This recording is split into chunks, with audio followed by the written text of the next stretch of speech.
So this just sent straight from Philly. The Philly MC said they want that smoke, so we're gonna see what y'all got. Meek Mill, you know, you ain't got nothing but air and opportunity to show them how it's done. But Cosmic Kev, he hit me up and told me that Philly on the job. Let's go, Philly. I'm at a point in my life like we all grew up in the streets and we try to be better, but they labeled us felons, sent us back to jail. I had to fight against that the whole time to gain my respect and be who I am today, and I'm proud of that. So when Meek got out, we all talked together about how we could learn from Meek's experience and how we could help others. What's up, King Son? Man, you doing it, man. You deserve it, Daddy. You putting in that work. Proud of you. I love you. Yeah. Once celebrated as brothers in arms, Diddy and Meek Mill's relationship has now become one of the most scrutinized in hip-hop. Public appearances, strange interactions, and whispers of manipulation have forced Meek to finally draw a line. No Diddy. But where did it all begin? And why does their story matter now more than ever? Meek Mill's got to deal with what he got to deal with based on the relationship him and Puff had. Dressing alike, being cozy, Puff calling him daddy, saying little innuendos to him. People are looking at that and saying Meek Mill is wrong for saying no Diddy. But you can't tell a man how to spend his money and how to make love to his wife or his Diddy. Gene Deal, Diddy's former bodyguard, described what the world never saw. Matching outfits, strange nicknames, and a relationship that blurred boundaries. To some, it was friendship. To others, evidence of something deeper. They came recently. This happened a long time ago, but they recently just made a statement that they found loads of cocaine. I wonder what they did with the cocaine, because they didn't turn it over to the police. They said they found loads of cocaine, razor blades. They said that the sheets were bloody, nasty. They found a whole lot of used condoms. And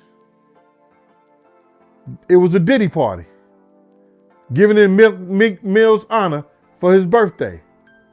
I was like, yo, wow. The property manager later claimed the mansion was left in ruins.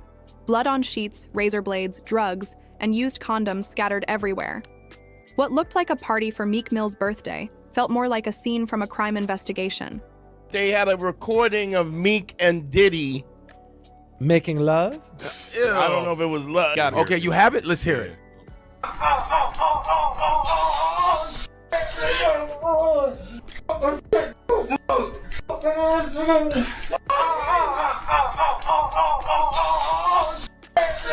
What? Yo, wait a minute. Wait, You didn't hear this? No! Now, Miran, Yeah. What does that sound on? If you got someone, don't you love when I come around? Because you missed this. Meek Mills. Well, he said a Philly rapper. You understand? And it was redacted in the paperwork to that, because first of all, it had Meek Mills, it had Stevie J, they had redacted their names, and they had Usher, and they redacted their names and just said a performer of the Super Bowl and a Philly rapper. Everybody kind of knew back in the day that Meek Mills and Puff was a little too friendly. Anytime two rappers or two people in the industry come dressed up alike on more than one occasion, listen here, man. My dudes in Philly, I got some real strong dudes in Philly. They don't play that shit. And they probably embarrassed for the fact to see that Meek Mills, one of the street guys that came out of there, got caught up in this Hollywood Whereas that Meek Mill's up out the water or anything like that, it was said that they checked his Google search and all the other shit, and he was searching for some online gay porn and all that other shit like that. Oh, wow. That shit is crazy, bro. But listen, those are what, you know, it's crazy that money, that lifestyle, and you trying to fit into something get you. Court documents hinted at names withheld: a Philadelphia rapper, Super Bowl performer, and others. Insiders already suspected who those names were. For Meek City, it wasn't just about rumors of sexuality. It was about a street-raised star caught in what many called Hollywood weird. So there's a lot of tapes that Diddy has made. Who do you think's on these tapes? 90 terabytes. If you could maybe give us a celebrity, or maybe one, or maybe two. Trey Songz on one of the tapes. I said it. I said it. Damn, nigga. I knew. No, I didn't know. He got one of the tapes. Trey Songz on. How do you decide what you will and what you won't disclose? How rich the person is I'm gonna talk about. If I had an NDA with them at all.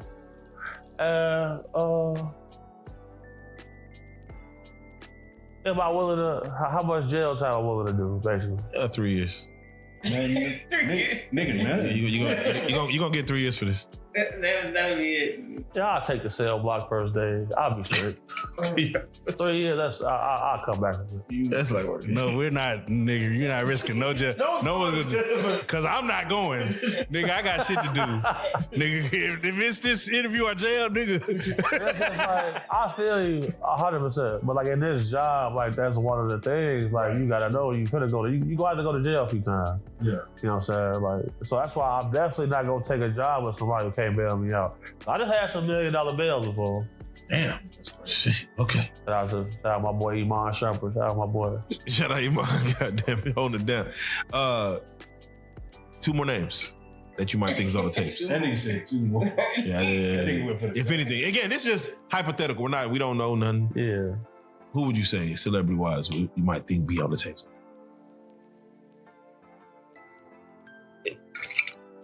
Is Leonardo DiCaprio, you feel, on the tapes? Yeah. Damn, he said, yeah, damn. But he'll buy that shit before it ever come out, though. Oh, yeah, they got that kind of bread. Yeah, he'll buy that shit before it ever come out.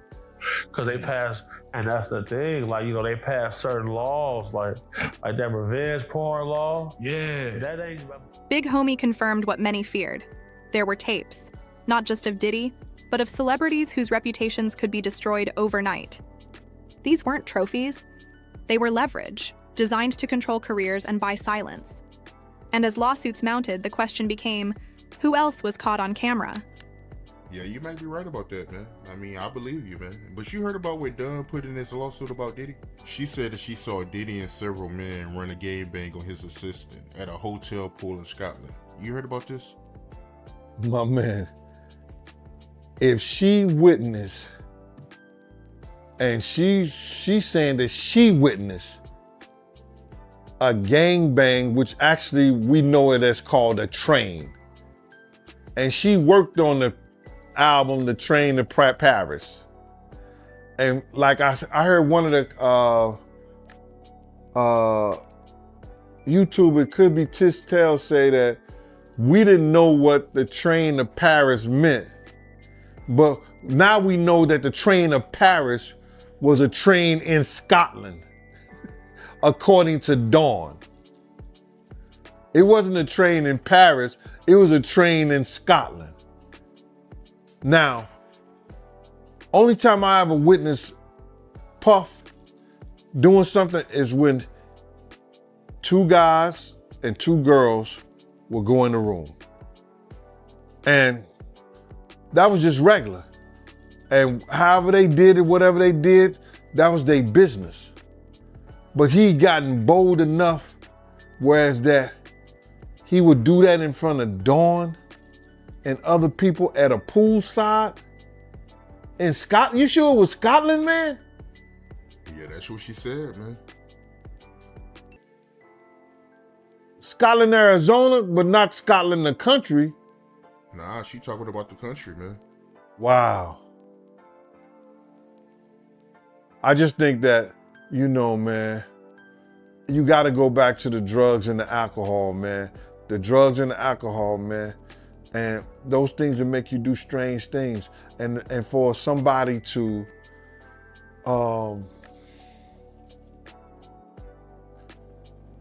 somebody to just to gangbang an assistant, she might have a lawsuit now too.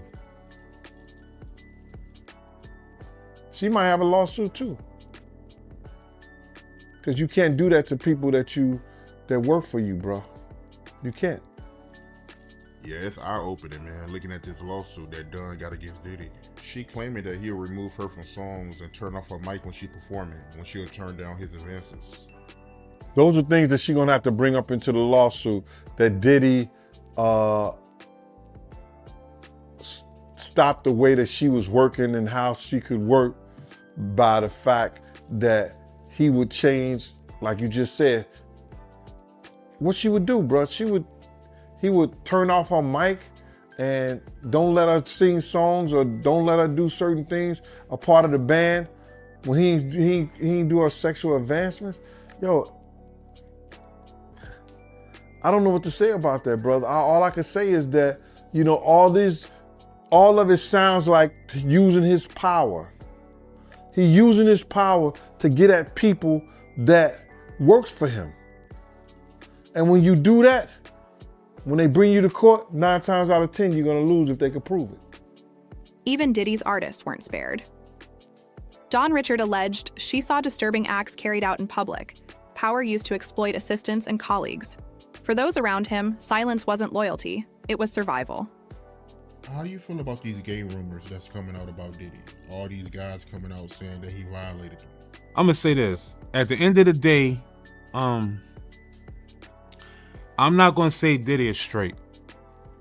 You hear me? I'm not gonna say that. I know what a straight man is, and I wouldn't 100% say Diddy is straight. I don't think nothing wrong with being gay as long as you're proud of being who you are. But I think Diddy has fondled in the closet a lot in his life, for sure. But for you said that you believe he's bi. So what did you see that makes you believe that, you know? All right, one time I'm in the studio.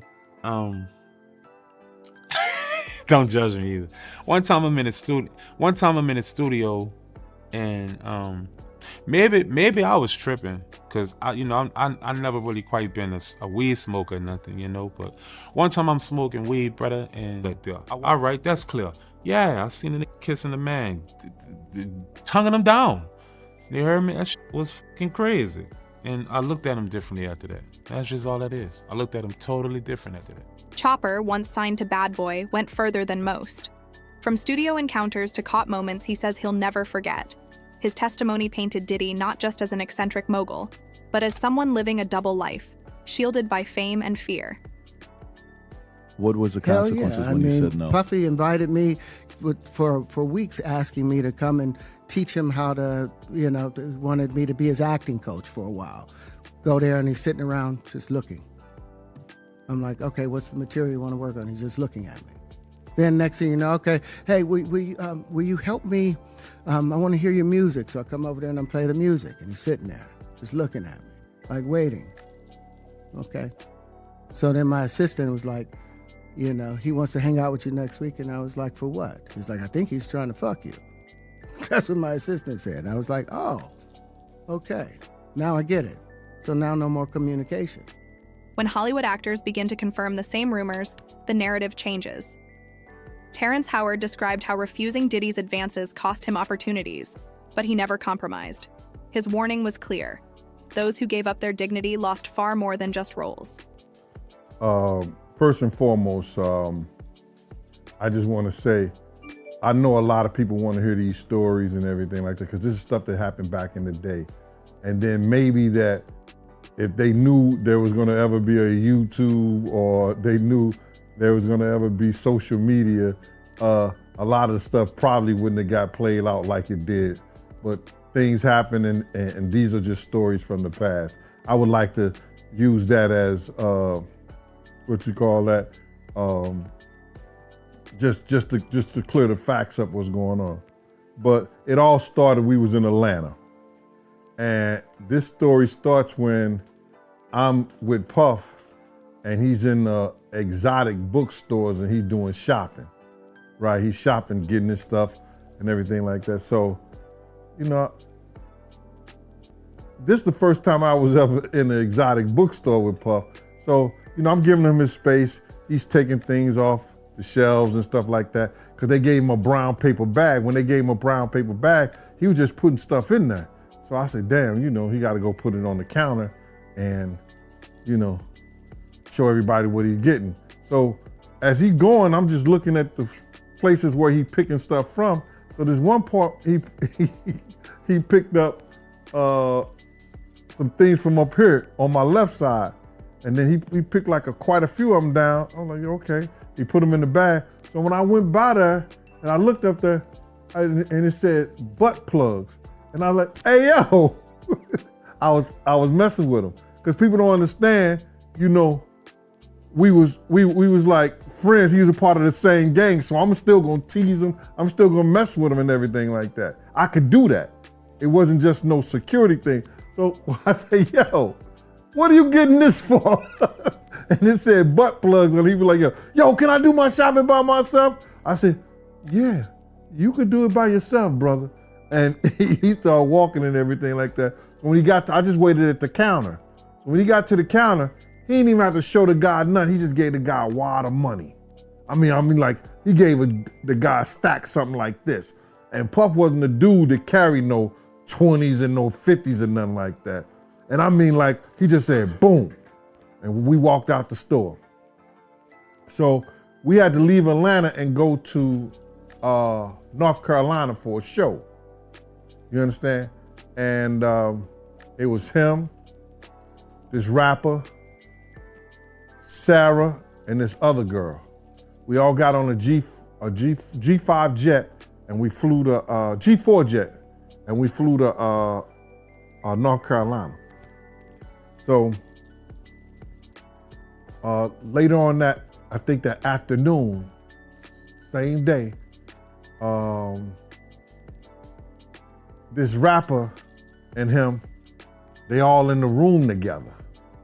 You know, it's Sarah, the girl, Puff, and this dude, this rapper. So I'm hearing at the door and stuff like that, like, yeah, so then next thing you know, somebody rang the doorbell. We had the presidential suite where we was at. So I opened the door and the dude said, yo, I'm here for my cousin. I said, who your cousin? And he said, Ja Rule. I said, well, he busy right now.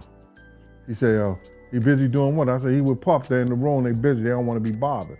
He said, well, I'm going in there. I said, bruh, you ain't going in there because he told me they don't want nobody to be bothering them. He was like, yo, I don't care, man, I'm going in there. That bull like that. I said, yo, bruh, Jesus Christ had to come down here and take the air out of my body before you get in that room right there. Watch. He tried to bum rush me. I grabbed him and threw him against the piano. When I threw him into the piano, Puff and Ja Rule runs out the room. Puff got his towel, Ja grabbing his towel, but they butt the naked. And so then Ja was like, yo, what's going on? Yo, Gene, that's my cousin. He know me well, you know, and Puff was like, yo, Gene, what happened? I said, he tried to get in the room. I told him he couldn't get in the room. And he was like, Puff looked at Ja. From adult store purchases to hotel room encounters, the stories described a pattern of secrecy and excess. What once sounded like wild rumors gained credibility when insiders connected the dots. The average human probably use how much baby oil in a year? I don't know, because I don't use that stuff at all. It closes the doors. I use shea butter. But back in the days before I made it and you know, got my hands on some good stuff, when I did use baby oil, a bottle would last me at least 4 months. At least, right. And if I air dried and I did the baby oil in the shower and air dry, I needed even less. That could last up to 5, maybe even 6 months. So, you know, if you're thinking like a vat of baby oil, I mean, this all sounds very college, very frat boyish. Like KY jelly, you know, wrestling t-shirt contests with girls with big breasts. You know, it sounds a lot like that. Even the strangest details added weight to the allegations. From gallons of baby oil to bizarre rituals, the portrait of Diddy's hidden world became darker and harder to dismiss. For Meek Mill, distancing himself from Diddy may have saved his life, but it left scars that will never fade. For Diddy, the empire he built on power and silence is now collapsing. The question is no longer if the truth will come out, but how many careers, lives, and reputations will fall when it does. Do you think Meek Mill was a victim, or did he willingly play Diddy's game? Let us know in the comments. Don't forget to like, subscribe, and hit the bell, because this story is only just beginning.